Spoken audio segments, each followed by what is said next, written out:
Hello, and thank you so much for joining us today. My name is Ashleigh Childs, and I'm the Family Consumer Science Agent in Thomas County.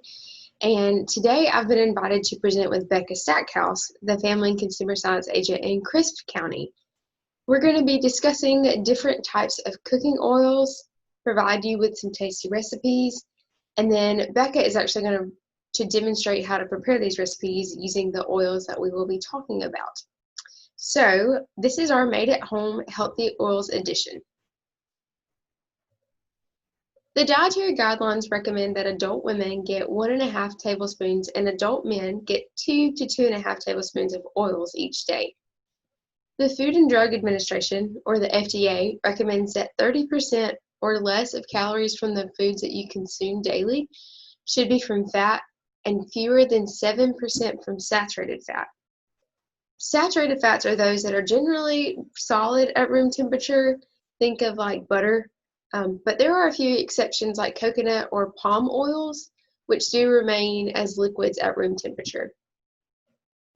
So there are so many different types of cooking oils to choose from when you walk through a grocery store, and it may be a little overwhelming. But today we're going to walk through just a couple of plant-based options and ways to use these different oils. And this is what we're going to do throughout this whole series. So we'll focus on one different type of plant-based oil each week.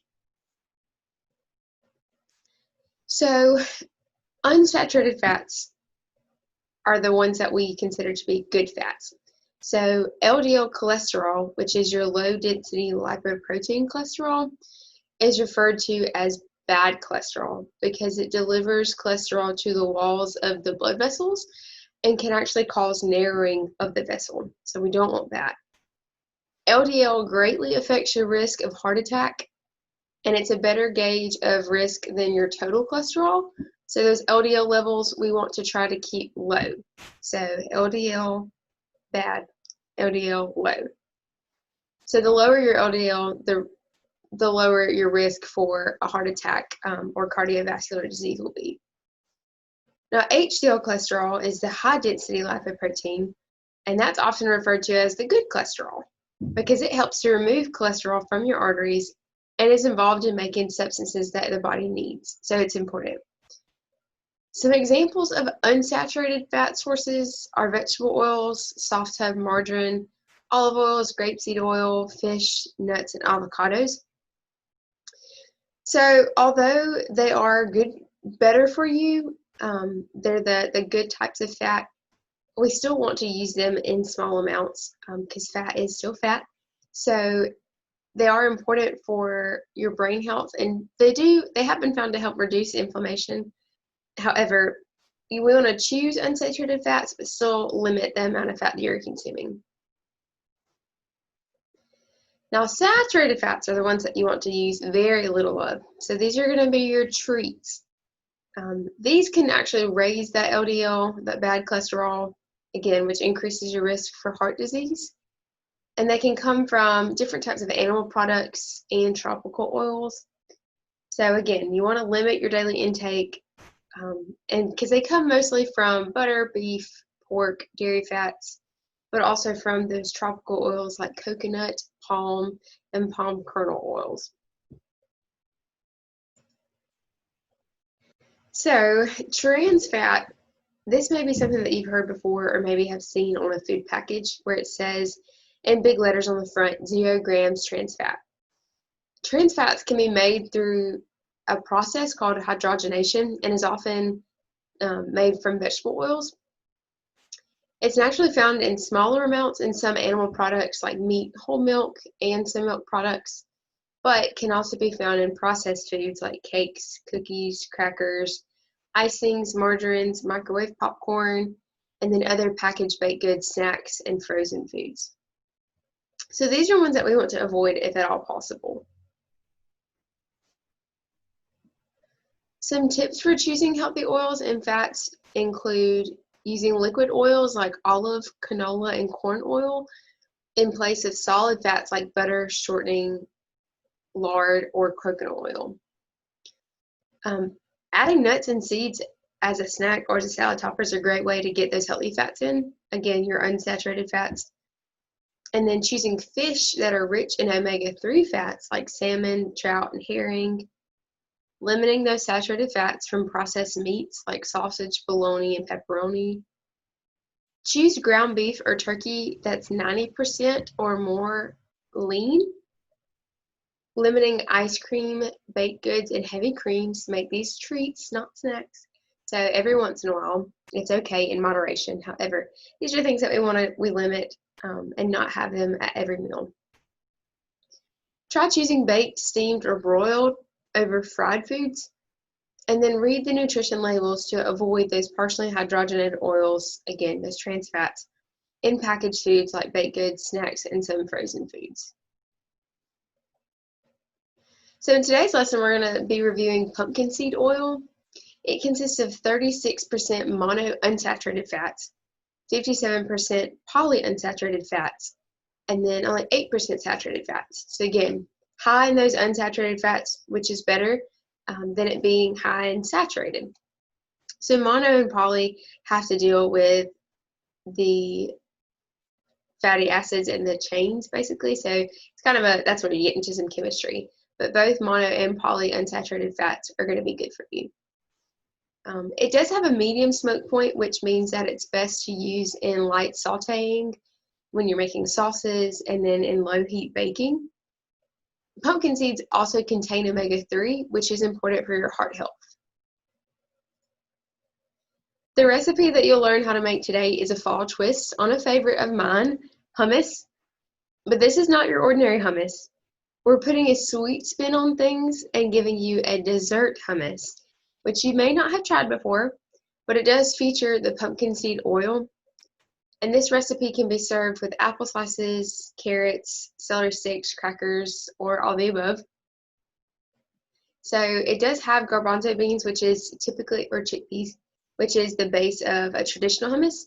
But again, you do see that it's got that pumpkin seed oil. You've got some unsweetened peanut butter in that, which is also a source of healthy fats.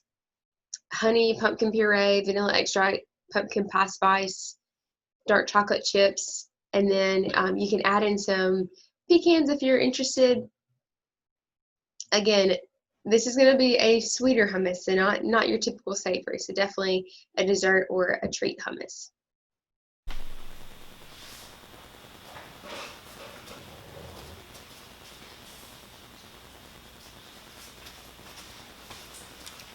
Hi guys, and welcome to Made at Home. I'm excited to talk about pumpkins today. We are now in our fall season and that is exciting. So we are going to talk about making a pumpkin hummus dessert. Who doesn't like that? But we are going to be featuring our Oliver Farms pumpkin seed oil.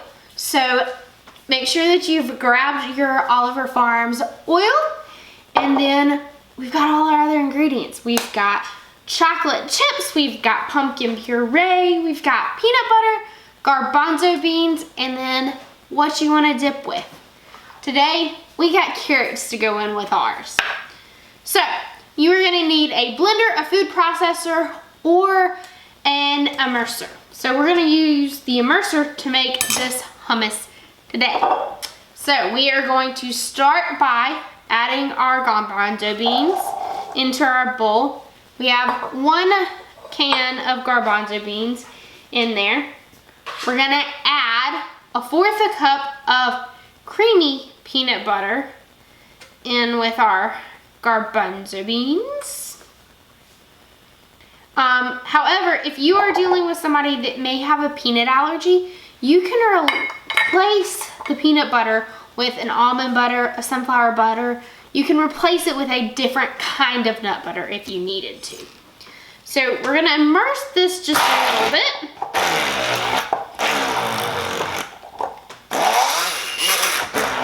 To get our beans started there.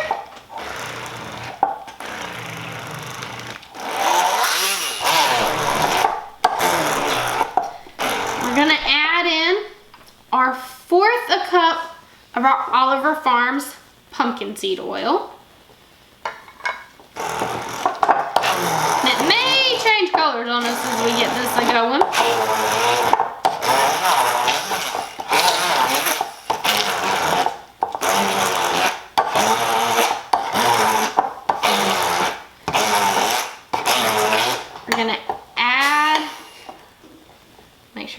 Falls. We're gonna add in 1/3 cup of our pumpkin puree.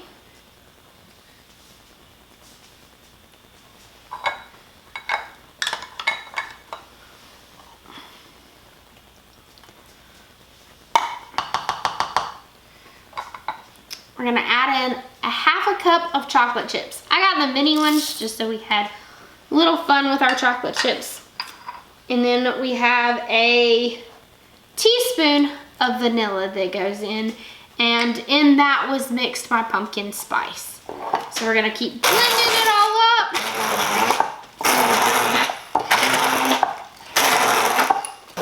We got our hummus made so we don't break anything. I'm gonna set our dishes in the dirty pile. So, ready? Let's plate up that pumpkin seed oil hummus. So, it's pumpkin, it's fall time. We got a pumpkin dish.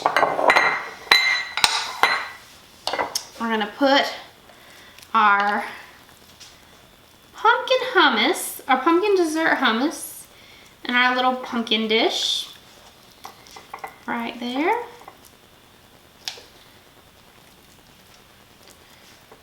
So we got it in there. Then I saved some of our chocolate chips, and I'm gonna go ahead and add just a few pumpkin seeds on top just to make that really cool topping garnish.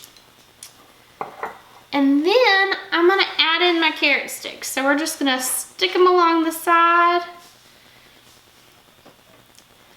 for people to be able to dip their carrots. And the beauty about how this dish works, it could be definitely a personal size one. What you got is your pumpkin seed oil. But let me tell you a few things about some of our ingredients that are in here. Our pumpkins, they are rich in vitamin C. They can help some of our chronic diseases, and our pumpkin is low in calories. And then chickpeas that are mixed in that hummus, those are a benefit to improving our digestive, and they're a high in protein process. So those are some great things in this dessert hummus. So remember that when you want to grab a snack. So thank you so much for joining us today on this Healthy Oils edition of Made at Home with Crisp County's FACS agent, Becca Stackhouse, and myself, Thomas County's FACS agent, Ashleigh Childs. Our contact information is provided here in this slide, as well as information about where you can purchase the Georgia-grown products that were featured in this series. There's also a short evaluation that we would love for you to complete, posted at the link in the slide, and we will be posting a link on both of our Facebook pages. So thank you so much again for joining us, and I will hand it over to Becca.